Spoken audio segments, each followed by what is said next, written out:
Me llamo Isabel, tengo 46 años. Hace un año dejé mi vida en Buenos Aires, donde tenía todo: trabajo, rostros conocidos, barrios bulliciosos y el aroma del café tostado que salía de las pequeñas cafeterías en las esquinas. Me fui porque creí que cambiar de lugar me ayudaría a sentirme viva otra vez. Ricardo y yo llevamos 20 años juntos, pero recién el año pasado insistió en que me mudara por completo a la estancia que alguna vez perteneció a su padre. Lo dudé mucho. Estaba acostumbrada a la ciudad, a mi ritmo, a mi trabajo y a los seres cercanos. Pero al final cedí, vendimos el departamento en la ciudad y yo esperaba que esta nueva vida fuera un soplo de aire fresco, tanto para nosotros como para mí misma. Nunca fuimos una pareja perfecta, pero tampoco tuvimos grandes desastres. Simplemente, la vida. Él siempre soñó con la tierra y el espacio abierto, y yo acepté porque pensé que su sueño podría volverse también el mío. Las primeras semanas en la estancia parecían de otro mundo: aire limpio sin smog, silencio. Al amanecer, un cielo tan lleno de estrellas que nunca antes había visto, y ese olor tan particular, algo entre polvo, sol y arcilla. Trataba de adaptarme, aprendí a preparar café en una cocina a gas, cargaba baldes de agua, recordando cada vez como en la ciudad solo abría la canilla sin pensar en nada. Fue difícil, pero a la vez había algo nuevo en todo eso. Tenía la esperanza de que Ricardo y yo volveríamos a estar más cerca. Cuando solo hay dos personas, hay más posibilidad de hablar, de estar juntos no solo físicamente, sino también emocionalmente, pero eso no sucedió. Él siempre estaba ocupado. Por la mañana, el ganado; al mediodía, las máquinas; por la noche, la televisión; y de noche, el silencio.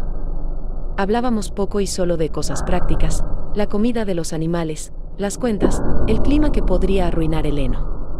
No le interesaba cómo me sentía.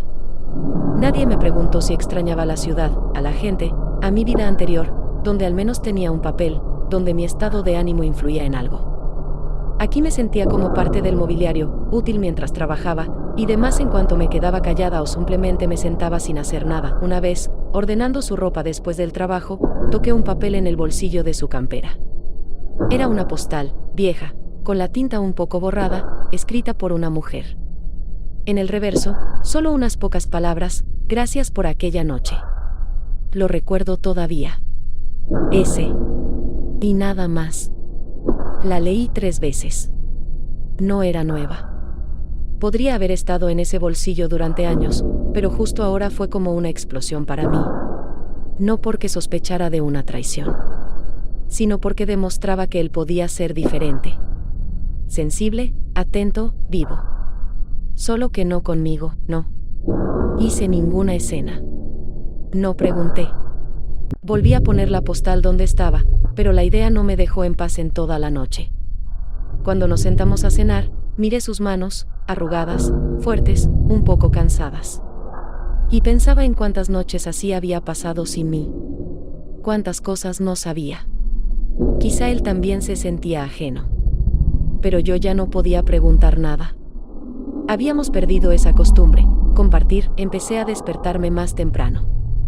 No para alcanzar a hacer algo, sino porque ya no podía dormir. Me quedaba parada frente a la ventana, mirando el cielo gris y pensando en cuando me volví tan sola. Ricardo callaba cada vez más. Podía pasar horas sin decir una palabra, y no le parecía raro. No preguntaba a dónde iba cuando salía a caminar por el sendero. Ya no me tocaba. No con rabia, simplemente, como si se hubiera olvidado de que eso era posible. Todo era como un mecanismo que aún funciona, pero ya empieza a desgastarse desde dentro. Trataba de encontrarme alguna ocupación: horneaba pan, cavaba en la huerta, ordenaba frascos de conservas. Pero eso no llenaba el vacío que crecía en mí. A veces imaginaba que despertaba en un departamento en Buenos Aires, con el sonido de los autos, las voces de los vecinos, y que simplemente salía a comprar leche, sabiendo que había personas que podían decirme buen día, no por obligación, sino simplemente porque sí. La semana siguiente llegaron ellos, 2 hombres jóvenes que Ricardo contrató para trabajo de temporada. Los vi llegar en una camioneta vieja, bajarse y mirar alrededor del patio. Uno, alto, sereno, con ojos oscuros, que casi no parpadeaban; el otro, de andar ligero y con una sonrisa imposible de ignorar. Se llamaban Mateo y Tomás. No preguntaron mucho, Solo asintieron con la cabeza y comenzaron a descargar sus cosas. A la mañana siguiente de la llegada de los chicos, me desperté más temprano de lo habitual, aunque últimamente eso ya se había vuelto costumbre. El sueño hacía tiempo que había dejado de ser descanso, y más bien era solo permanecer con los ojos cerrados hasta que el amanecer exigía acción. Al salir al patio, vi como Mateo y Tomás, sin esperar instrucciones, desmontaban unas viejas tablas cerca del establo, con cuidado, sin apurarse, como si conocieran bien lo que es el trabajo físico, ese que se hace sin ruido innecesario ni apuro.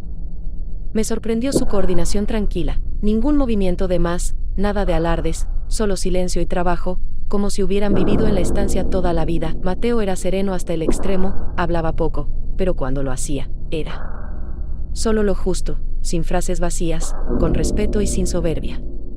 En él se sentía una confianza que no buscaba mostrarse, sino que nacía desde adentro, sostenida no por palabras, sino por una presencia tranquila y firme.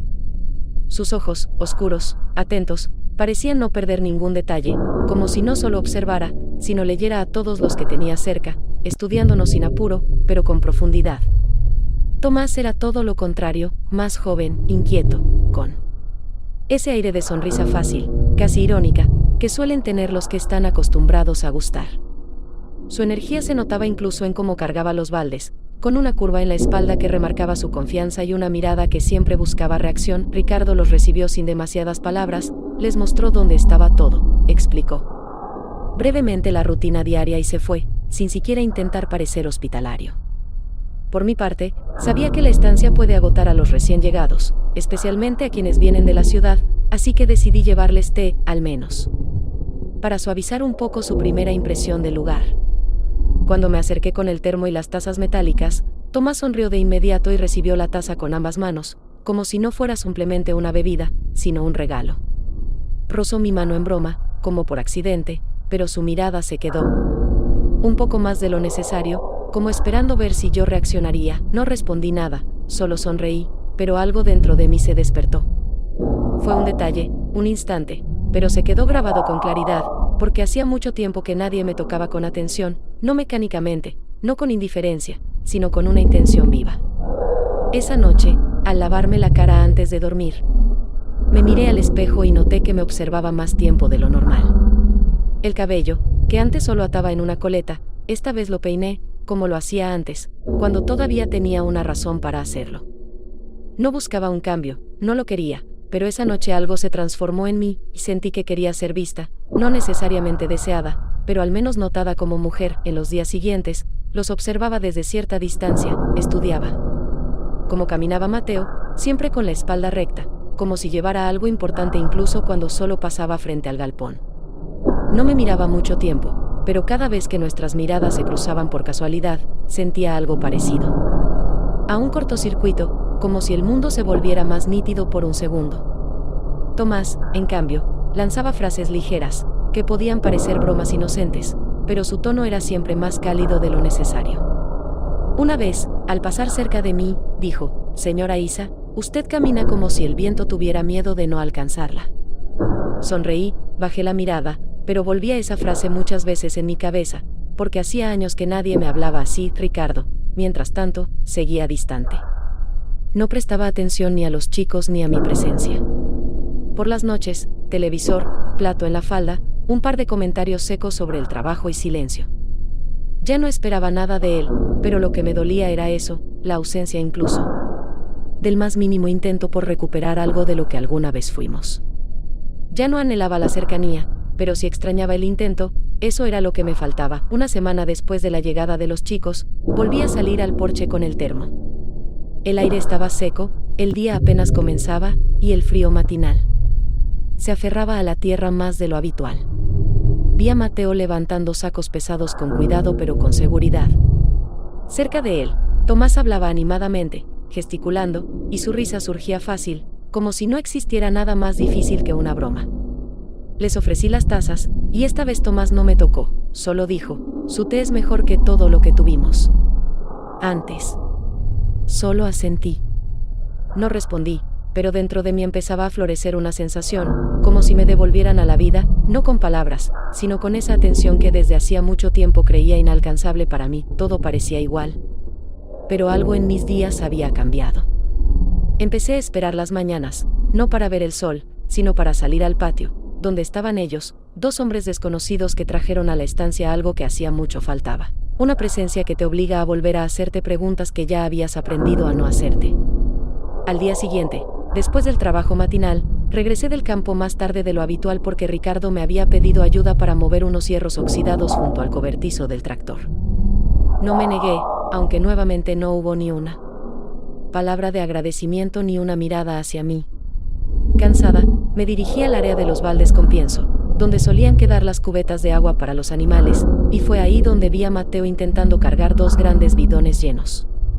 Eran demasiado pesados para una sola persona.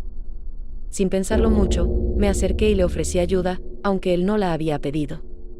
Aceptó mi presencia sin palabras, asintió hacia uno de los recipientes, y caminamos juntos, cada uno llevando uno, pero avanzando al mismo ritmo, sin hablar, como si lo hubiéramos hecho muchas veces antes. Nuestros dedos se rozaron apenas cuando traté de sujetar mejor la manija resbaladiza por el agua. Fue un toque breve, casi imperceptible, pero en ese instante sentí que algo se encendía dentro de mí, como si alguien me llamara por mi nombre desde un lugar profundo, donde hacía tiempo que nadie me alcanzaba. No dijimos nada, seguimos caminando con los bidones, pero al llegar a la puerta y dejarlos allí, Mateo por primera vez sostuvo su mirada en mí más de lo habitual. Sus ojos no tenían una expresión clara, no eran tiernos, ni fríos, solo muy atentos, como si buscara en mí una respuesta que yo aún no había formulado. Tomás, por su parte, seguía destacándose en todo, sus bromas surgían inesperadamente, a veces oportunas, a veces no, pero gracias a él el patio ya no parecía muerto. Una vez, mientras yo barría hojas secas cerca del depósito, se me acercó y dijo con tono bajo: «Señora Isa, hoy huele como si usted fuera el verano después de la lluvia». Me reí, pero no por la frase en sí, sino por su descaro, por la confianza con la que lo dijo, y, sobre todo, por lo que despertó en mí, una sensación cálida, como si algo dormido bajo el polvo se hubiese sacudido de repente, esa noche. Mientras lavaba los platos después de cenar y Ricardo estaba, como siempre, frente al televisor, con un plato sobre las rodillas y el pie moviéndose al ritmo de algún jingle de noticias, de repente dijo por encima del hombro: «Hoy hablaste mucho con los chicos». Me detuve con un plato en la mano. No porque sus palabras me sorprendieran, sino por el tono. No había celos, ni preocupación, solo una queja mecánica, la misma que había escuchado cientos de veces.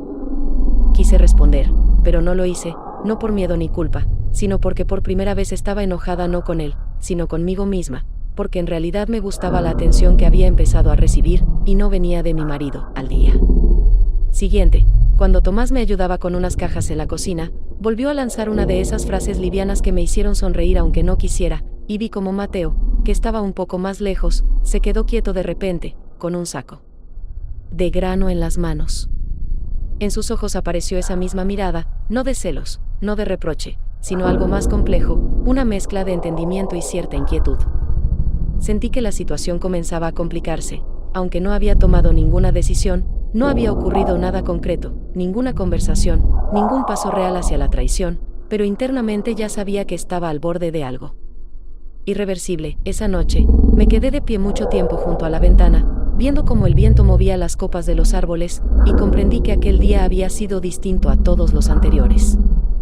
No por lo que pasó, sino por lo que quedó, una sensación tenue pero muy precisa. Ya no era solo una habitante de la estancia, una sombra al lado de un hombre que no me ve. Volví a ser una mujer a la que alguien observa, que alguien quiere entender. Y eso era a la vez aterrador y hermoso. Unos días después de aquella frase de Ricardo, cuando por primera vez dejó entrever su sospecha, comenzó en la estancia una seguidilla de lluvias breves pero frecuentes. El trabajo se volvió menos constante. El suelo se ablandaba, la maquinaria se atascaba, y todos intentábamos aprovechar los momentos secos para hacer lo que se pudiera sin salir al campo. En esos días cada minuto contaba, perder tiempo significaba perder producción. Aquel día estaba ayudando en el establo, trasladaba heno viejo a una sala separada, cuando de pronto el cielo se abrió de golpe, como suele pasar aquí, sin aviso ni transición. Me sorprendió la lluvia sin abrigo, y corrí a refugiarme en un viejo galpón que solía usarse para guardar herramientas y paja. Pensaba que estaba sola, hasta que vi aparecer a Mateo en la puerta. Entró sin decir nada, sacudiendo el agua de los hombros. Luego tomó una manta vieja y algo descolorida que colgaba de un gancho, la misma que habíamos dejado allí desde el otoño, y me la tendió.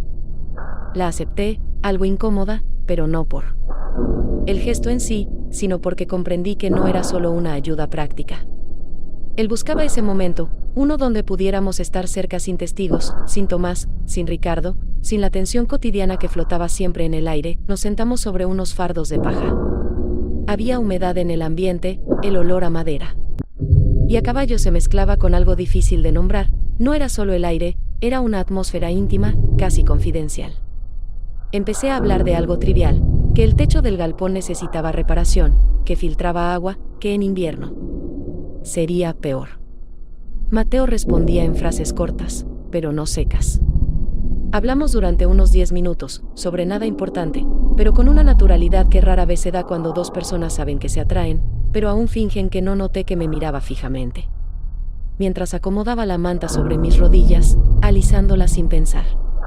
No apartaba la mirada, pero tampoco se acercaba, solo escuchaba y esperaba.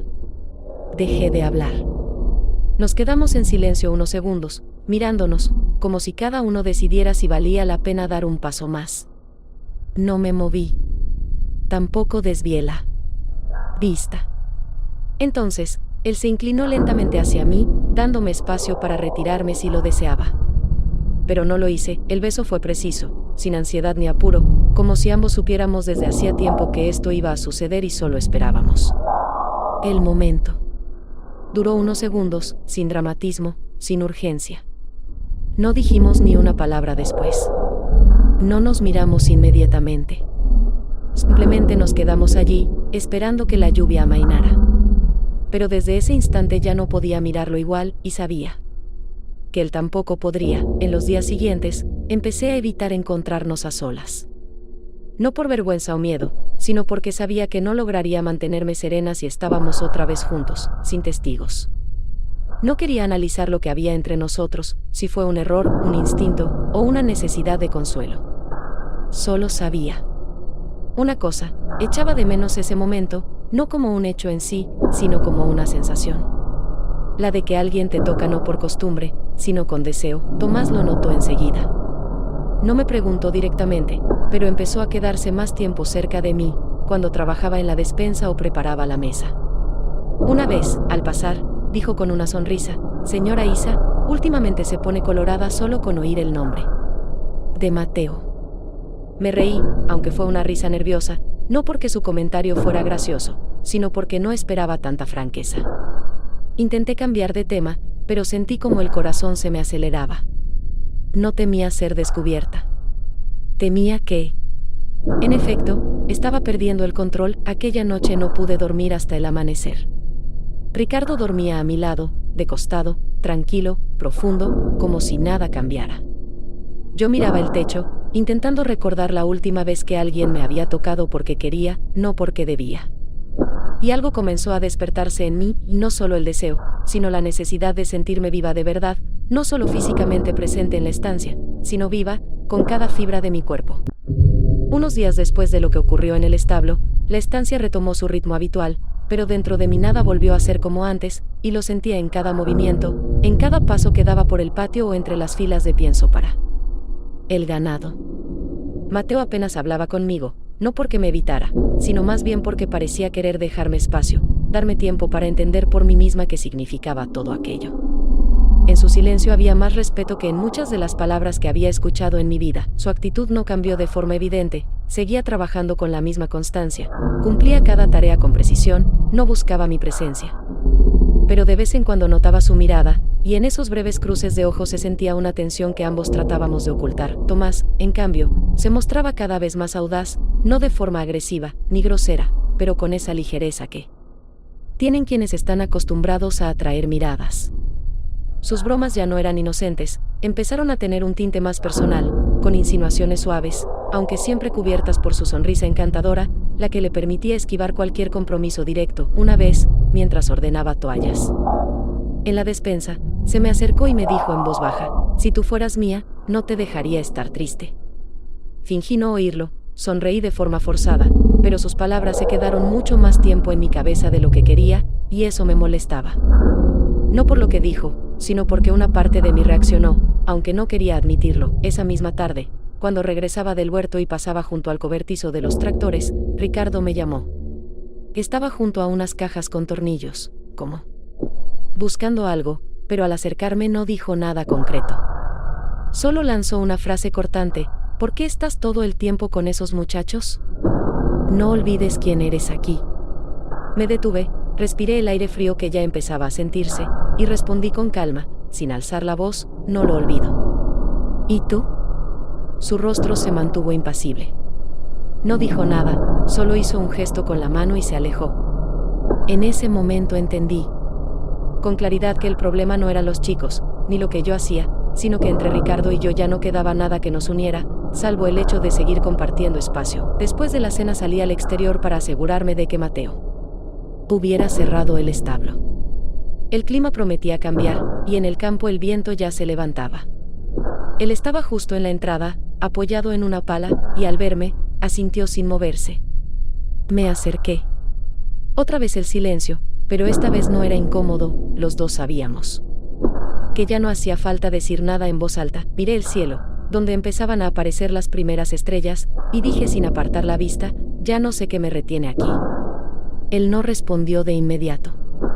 Luego, con voz tranquila y serena, dijo: no tienes que aferrarte a lo que no te sostiene. Sus palabras me atravesaron más profundamente de lo que esperaba, porque nadie me había hablado así antes, sin intentar convencerme de quedarme, sin promesas, sin presiones. Solo reconociendo mi derecho a elegir. En ese instante sentí que podía respirar con más libertad, como si algo dentro de mí, que había estado apretado durante tanto tiempo, empezara al fin a aflojarse, pero también supe que todo se complicaba. Porque ya no se trataba de un simple coqueteo, de un instante robado, sino de una verdadera encrucijada: quedarme en un mundo conocido pero vacío, o avanzar hacia uno nuevo, donde nada estaba garantizado, pero al menos me sentía viva. No dije nada más esa noche. Solo asentí con la cabeza y volví despacio a la casa, donde la luz del televisor iluminaba la sala. Adentro estaba Ricardo, con su plato sobre las rodillas, como siempre, como si nada estuviera pasando. Y por primera vez pensé que en esta casa ya no me sostenía nada, ni las conversaciones que habíamos dejado de tener, ni los recuerdos que habían perdido su sentido, ni un hombre que hace tiempo dejó de verme. Al día siguiente todo siguió igual que siempre, los pasos conocidos. En la cocina, el crujido de las puertas viejas del establo, la voz de Ricardo exigiendo algo desde el patio, como si en el mundo no cambiara nada. Y esa rutina pesaba tanto que apenas podía contener todo lo que llevaba dentro desde hacía meses. No quería seguir siendo una mujer que existe al lado de otros, pero que no tiene voz, ni deseos, ni siquiera necesidad de afecto, porque la habían enseñado a contenerse, a callar, a apagarse por el bien de una estabilidad que ya no me daba consuelo. Dentro de mí, la sensación era como si cada día fuera una capa más de polvo sobre una superficie de vidrio, bajo la cual yo, la verdadera yo, ya no respiraba. Esa tarde fui a la despensa a ordenar frascos de mermelada que habíamos preparado desde el otoño. Era una tarea repetitiva, mecánica, pero justamente por eso dejaba espacio para pensar, para recordar, para reevaluar todo lo que había pasado en las últimas semanas. Tomás entró en silencio, sin sus bromas habituales, sin pasos ruidosos.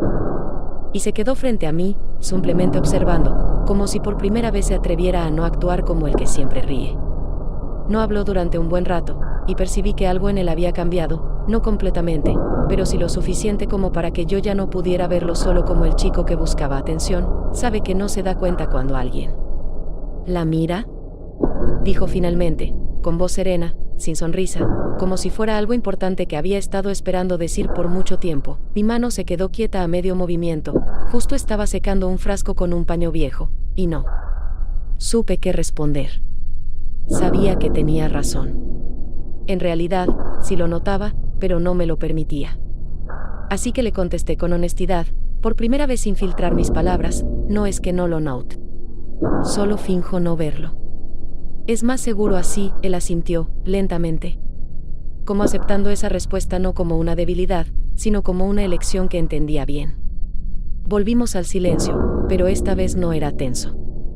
Era un espacio compartido. Cuando me acerqué a colocar un frasco en la repisa más alta, Tomás se movió a un lado, casi sin querer, pero su hombro rozó el mío.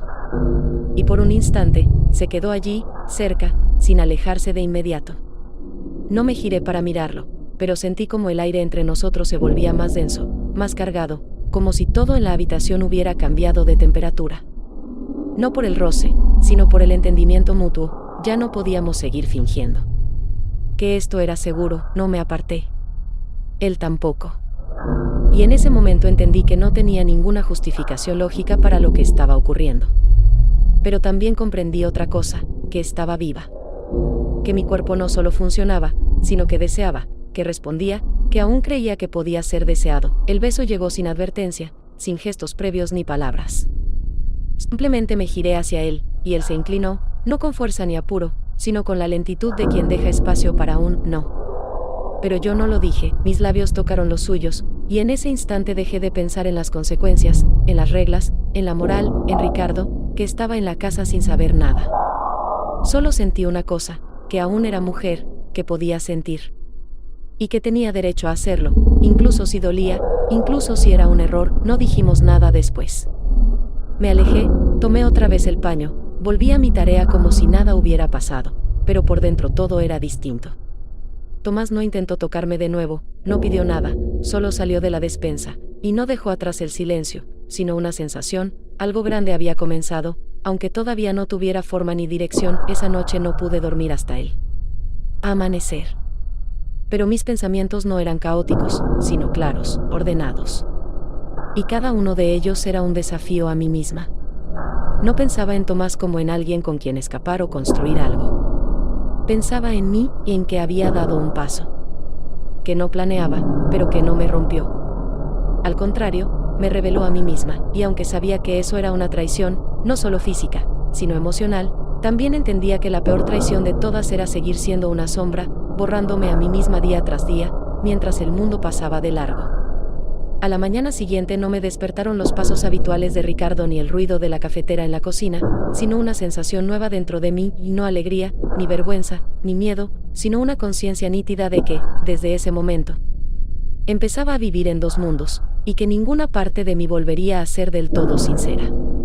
Me levanté como si nada hubiera pasado, me lavé la cara con agua fría, que cada mañana se sentía más dura contra la piel, pero esta vez no. Logró borrar la expresión que se había formado la noche anterior. Allí, en la despensa, sabía bien que ya no había camino de regreso. Había hecho una elección, no definitiva, no proclamada, pero sí real, viva, irreversible. Ricardo, como siempre, leía el diario en la mesa. Su espalda, algo encorvada, me pareció más lejana que nunca, como si no compartiéramos una casa, sino solo un punto de paso. Lo observé y pensé, ¿se daría cuenta si desapareciera un día entero? ¿O dos? ¿O una semana? ¿Preguntaría siquiera? Su indiferencia ya no me parecía un refugio.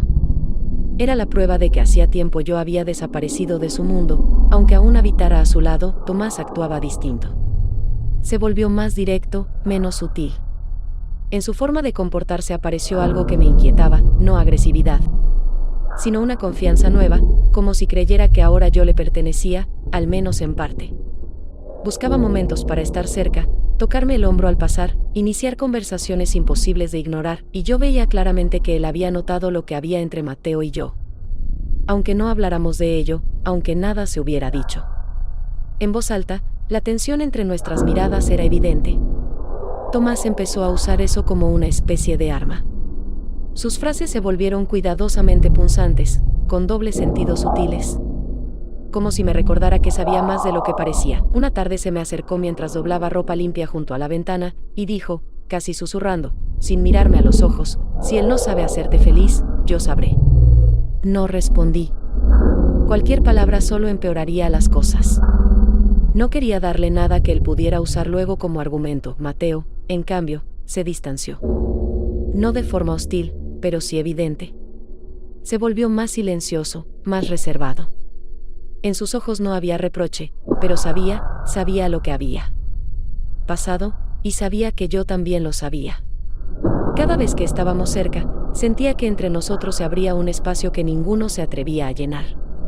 Su distancia no era fría, era un gesto de respeto. Un modo de darme libertad sin desaparecer del todo. Y eso dolía más que cualquier palabra. Ricardo seguía sin notar nada. O fingía no hacerlo, porque así no debía enfrentarse a la pregunta.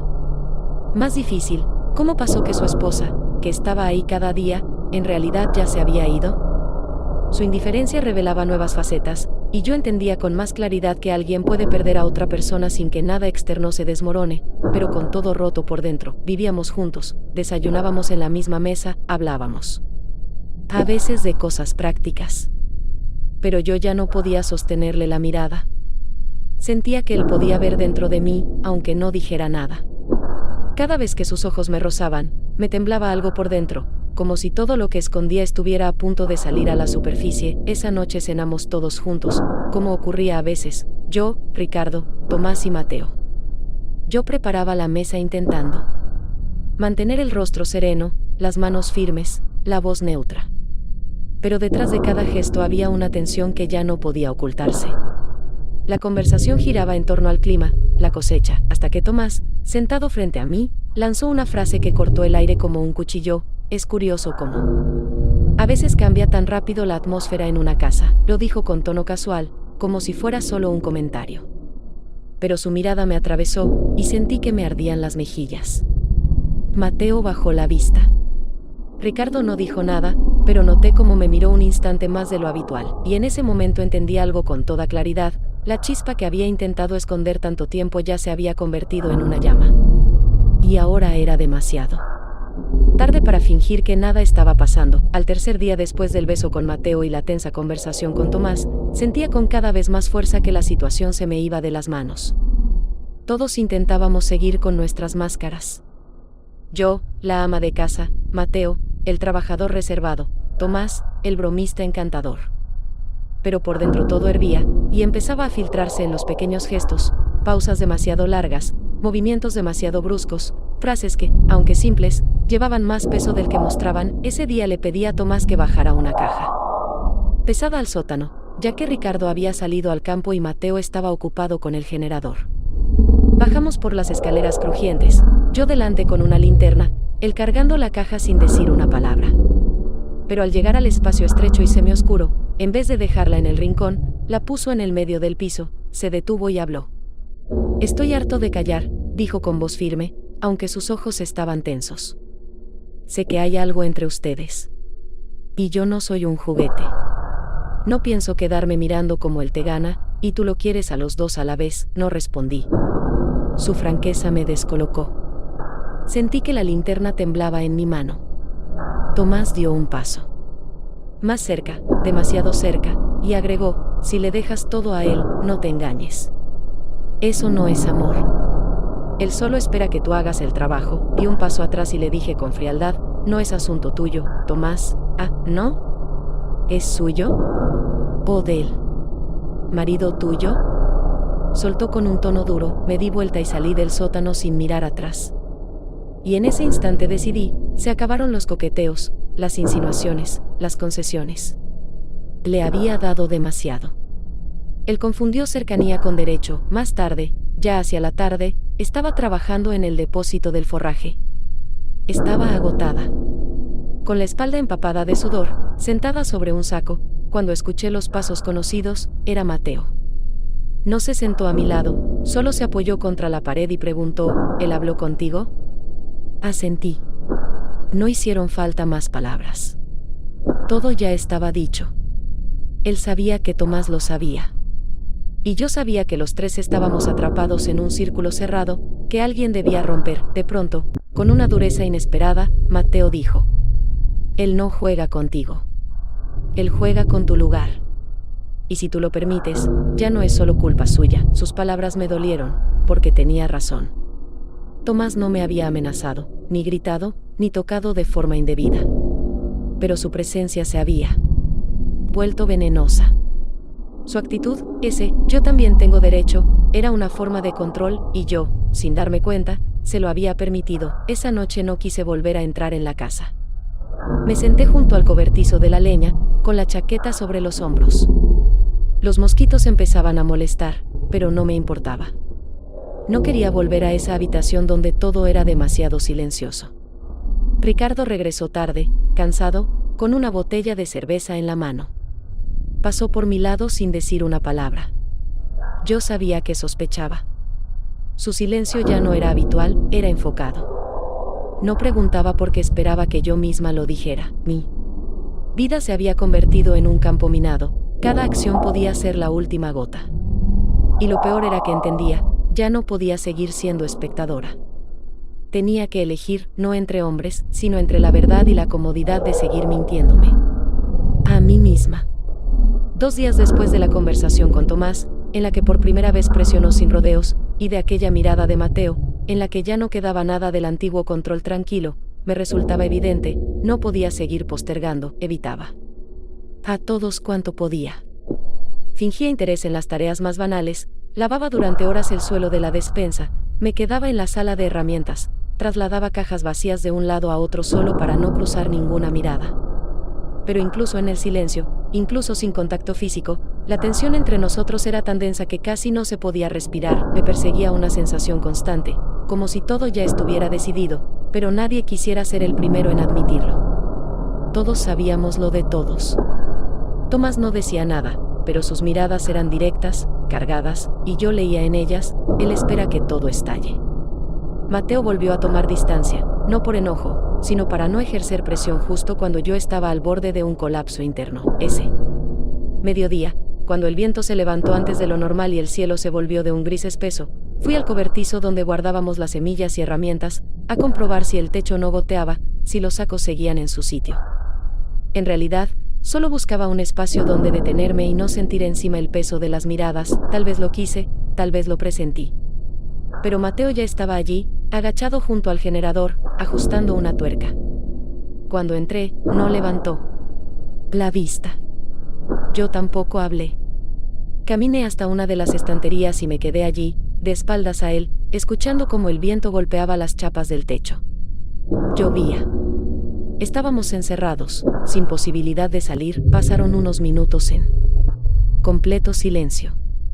Cada uno con sus movimientos, pero en el fondo sabíamos que lo único que ocupaba nuestros pensamientos era que estábamos juntos allí. Puse la garrafa en su sitio, me di vuelta y dije, sin reproche, solo como constatación, llevamos demasiado tiempo fingiendo que no pasa nada. Mateo me miró, largo, intenso.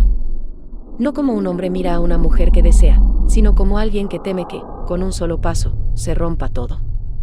Luego respondió en voz baja, no te toco porque no quiero ser uno más que te usa para sí. Me acerqué, me detuve a 1 metro de él y, por primera vez en días, dije algo que hasta a mí me dolió oír en voz alta, ¿y si lo que necesito es que alguien no me tenga miedo? No nos lanzamos el uno sobre el otro.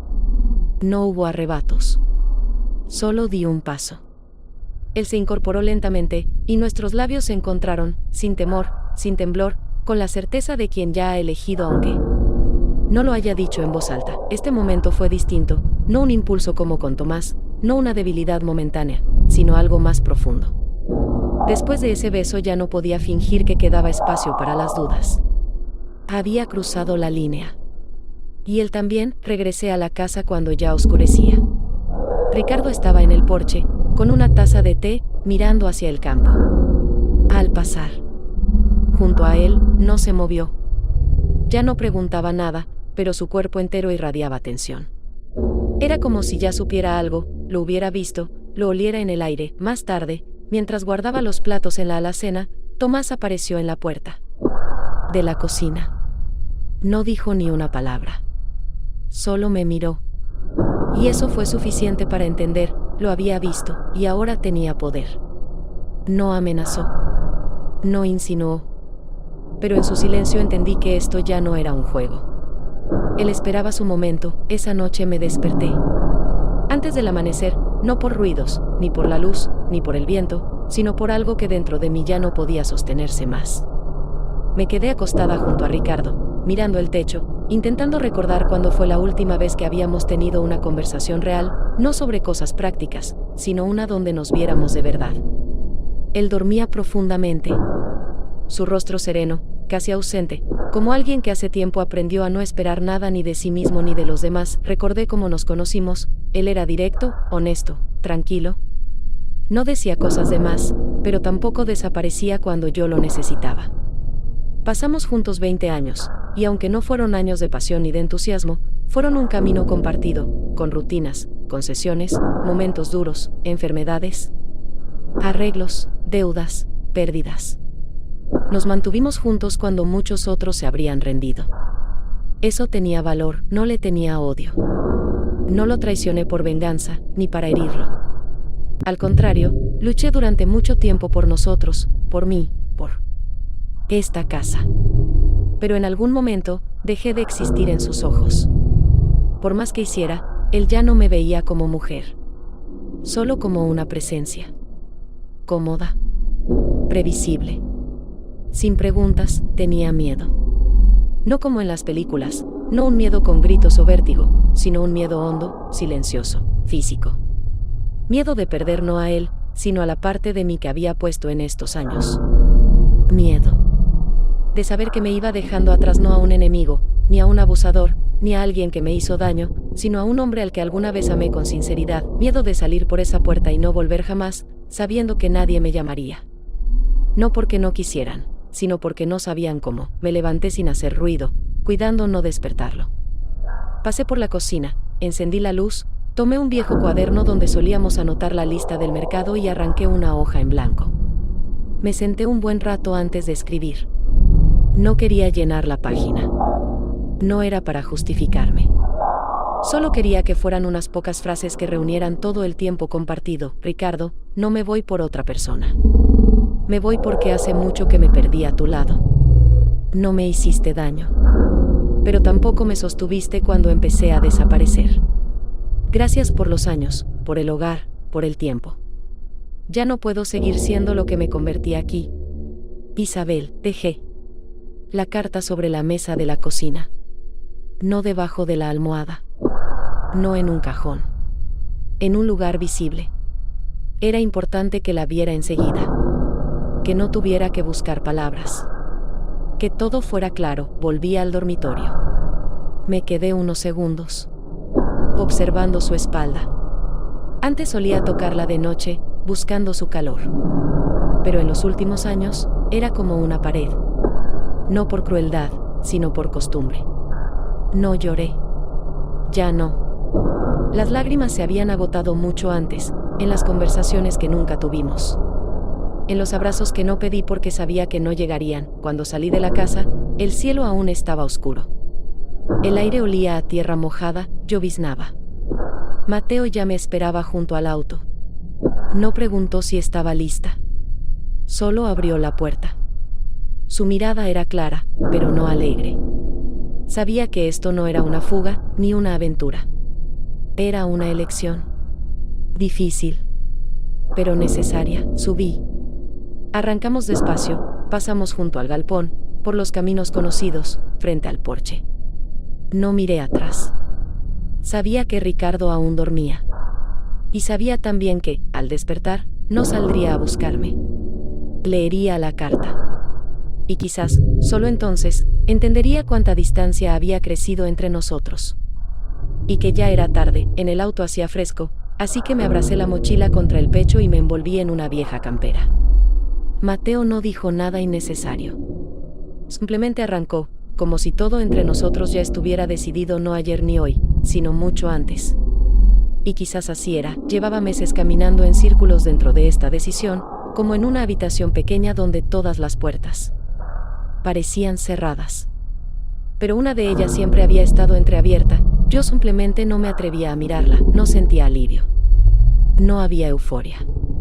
Había algo más importante, claridad, una claridad que me había faltado por tantos años. Ricardo y yo habíamos pasado por mucho juntos. Recuerdo nuestros primeros años, las mudanzas, los problemas de plata, la enfermedad de su madre, mi colapso nervioso tras el aborto. Estuvimos el uno para el otro, no por pasión, sino por responsabilidad. No lo desprecio por eso. Al contrario. Le estoy agradecida por la estabilidad que me dio cuando más la necesitaba. Por no irse cuando yo estaba mal, pero hoy, éramos dos extraños que compartían espacio mecánicamente. Sabía que él no se levantaría y correría tras de mí. No porque no me quisiera, sino porque no sabía cómo ser distinto. Y yo ya no quería forzar a nadie a cambiar por mí. Tampoco quería seguir traicionándome cada día, solo para no incomodar a alguien más. Si esto es una traición, lo es a las expectativas. No al amor. No me guiaba el amor por Mateo. Al menos, no solo eso. No dejaba el hogar por él. Me iba por mí. Porque vivir en un sistema donde no te ven es una forma lenta de desaparecer, y yo todavía no estoy lista para desaparecer. Todavía tengo voz, cuerpo, pensamientos. Y si tengo que pagar por eso con soledad, lo acepto. Porque será mi soledad. No una convivencia impuesta en una casa que hace tiempo dejó de ser hogar. Viajábamos entre campos. Me giré y miré la colina. No para despedirme, no para saludar. No tenía ni pena ni esperanza. Solo constatación, allí se quedaba la vida que llevé hasta que me atreví a admitir que yo ya era otra. Mateo seguía en silencio.